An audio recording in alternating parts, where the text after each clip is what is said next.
Hello everyone, welcome back to my channel. ఈరోజు వీడియోలో పూజా సామాను పాతకాలం నాటి పద్ధతిలో ఎలా క్లీన్ చేయాలో చూపించబోతున్నాను. క్లీన్ చేసే విధానం పాతదే అయినా కొన్ని రోజుల వరకు షైనింగ్ ఉంటుంది. చాలామంది వెనిగర్, నిమ్మరసం వంటి వాటితో క్లీన్ చేస్తూ ఉంటారు, కానీ తొందరగా నల్లబడిపోతాయి.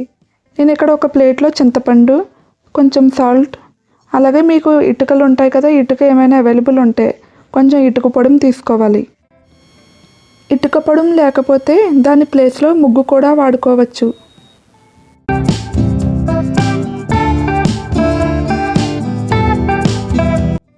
సాల్ట్, చింతపండు తీసుకున్న ప్లేట్లోకి ఈ ఇటుక పొడిని కూడా యాడ్ చేసుకొని కొంచెం వాటర్ యాడ్ చేసి తోముకుంటే సామాను తలతల మెరుస్తాయి.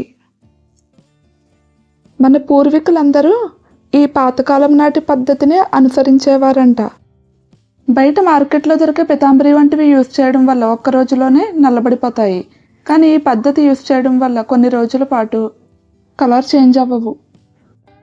డైలీ బయటకు వెళ్ళి వర్క్ చేసుకునే వాళ్లకు సామాను తోముకోవడం కొంచెం కష్టంగా ఉంటుంది. అలాంటి వారికి ఈ పద్ధతి బాగా ఉపయోగపడుతుంది. ఈ పద్ధతి పాతదే అయినా తోమడానికి ఉపయోగించినవన్నీ ప్రతి ఇంట్లోనే ఉండేవే.